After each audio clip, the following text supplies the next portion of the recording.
आज हमारी class ASDP second year subject gynaecology की है, जिसमें आज हमारा टॉपिक रहेगा वीर्य परीक्षण एवं मूल्यांकन।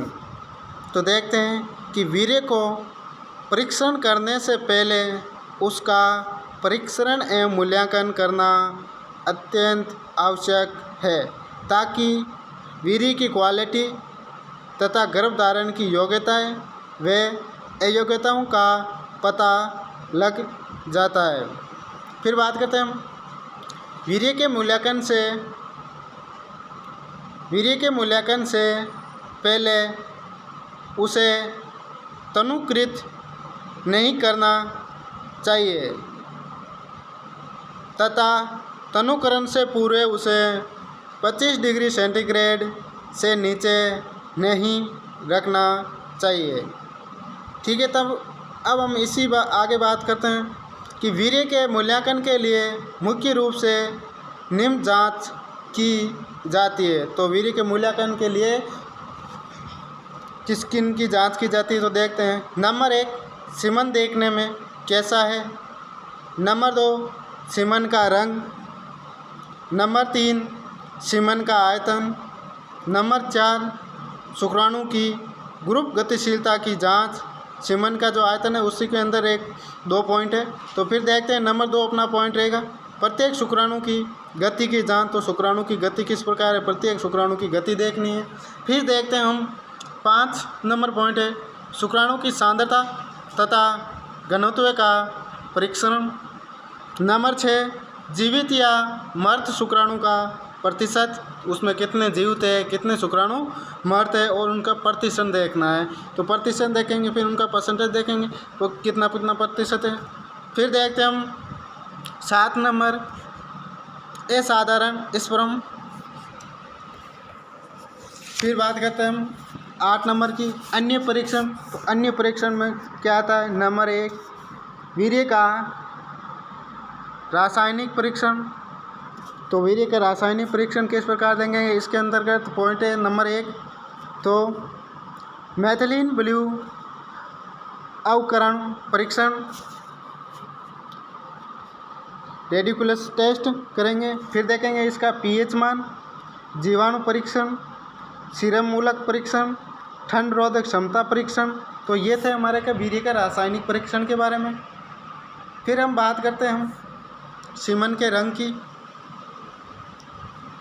तो सीमन देखने में कैसा है पहले देखते हैं। नंबर 1, तो सीमन देखने में किस प्रकार का है।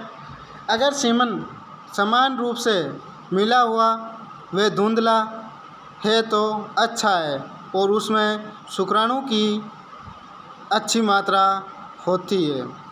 यदि सीमन दही की भांति है तो अच्छा नहीं है, अर्थात संक्रमित हो सकता है। तो फिर देखते हैं यदि सीमन पारदर्शी अथवा कांच की तरह साफ है तो बेकार है, अर्थात सीमन शुक्राणु रहित है। फिर हम बात करते हैं सीमन का रंग। यदि सीमन का रंग ठीक क्रीम जैसा होता है तो वह बहुत अच्छी गुणवत्ता का होता है।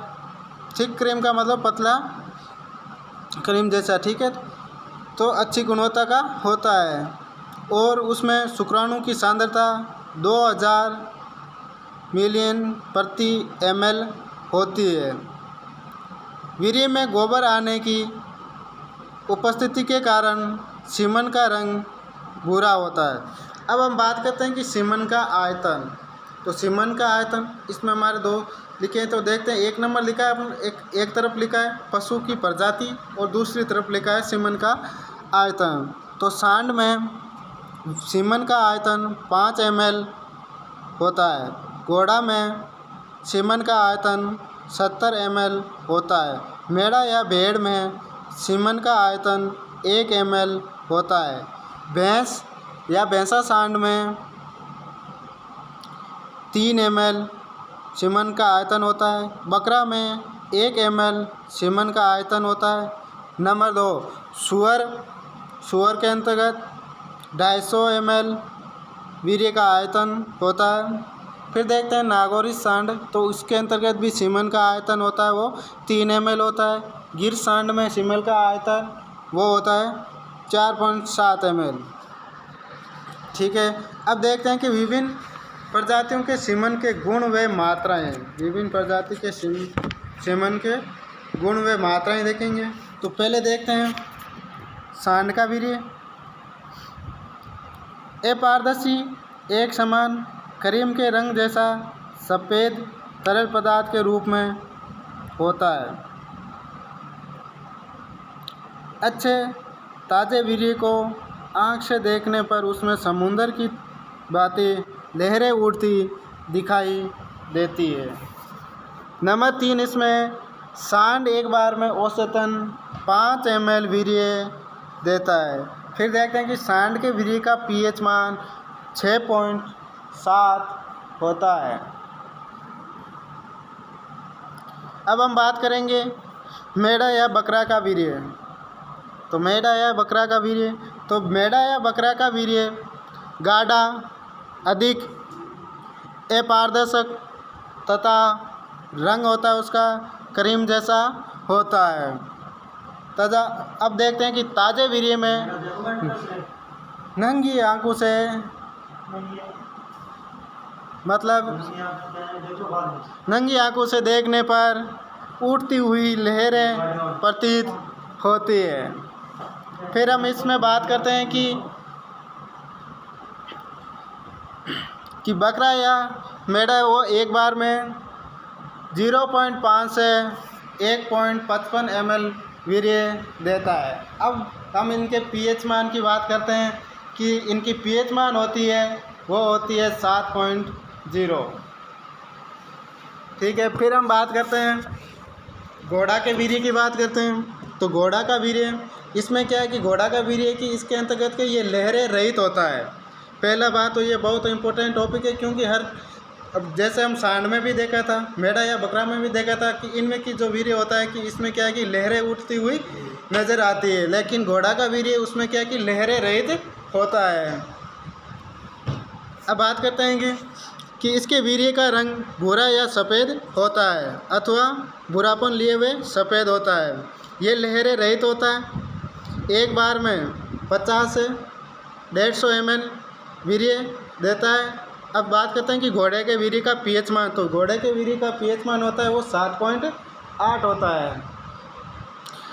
अगला अपना एनिमल्स रहेगा, वो रहेगा सूअर का वीर्य। तो सूअर का वीर्य, इसके वीर्य का रंग भूरा एवं सफ़ेद होता है। देखने में लहरें का पूर्ण अभाव होता है। फिर बात करते हैं कि सबसे ज़्यादा सीमन का आयतन होता है वो सूअर का आयतन होता है। तो इसमें 200 से 250 ml वीर्य देता है और सूअर के वीर्य का वो pH मान होता है वो 6.8 से 7.2 होता है। ठीक है, तो ऑनलाइन क्लास लेने के लिए आप सभी का धन्यवाद।